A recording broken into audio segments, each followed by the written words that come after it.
Coach here. Today we're looking at a world beater, front squats. Oh, wish I'd learned a front squat before I learned to back squat.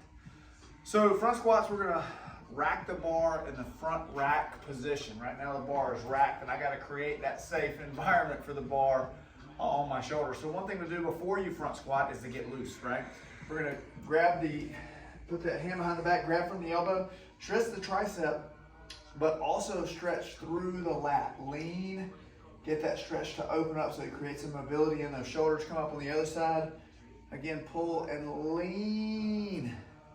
And then a secondary stretch we can do for the forearms, because a lot of times we'll have trouble with mobility in the wrist, is turn your fingers around, put the pads, your fingers on the bench, stretch through your forearms, all right?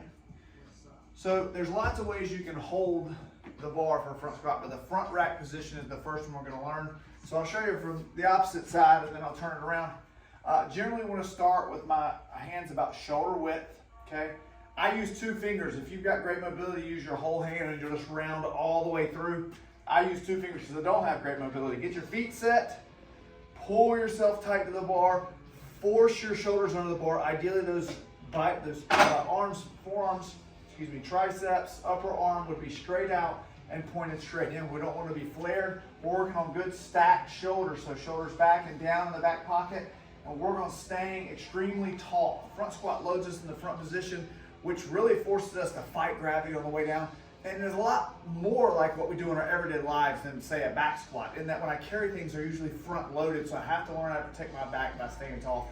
That's what we're gonna do here. As you can see, I'm getting a little forearm cramp. So again, I'll find my grip right there on the line, grip 1, where the knurling starts on the bar. For me, it's about shoulder width.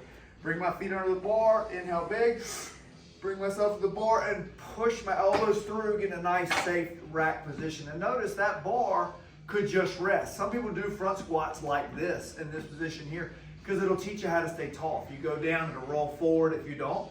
So really work on getting tall, getting those hands into that racked position. And then once you get it racking up, you step forward, get your feet, 1, 2, step wide, inhale big, fill yourself up like you're filling up a life jacket with air, come down under control, keep your chest up, elbows up, drive, snap, squeeze your bottom at the top. So we're stepping in. I'll show you one other front squat grip, aside from the straight arms and the front rack. Another way to front rack it the old bodybuilding way, if you don't have mobility, is just come around with each arm and force the elbows up. So the other is kind of the Olympic variation. This is just the standard, I'd call it the bodybuilding front squat. Elbows high, but you'll notice the back kind of rounds. It keeps me from keeping those shoulders back, which is extremely helpful to get the bar up and stay underneath it. If you can get the front rack position, do. If not, you can go cross arms. Same technique, keep the elbows up. If you drop and the bar's gonna go, you gotta stay tall. Boom, come back up. All right, front squats, 1 rep at a time.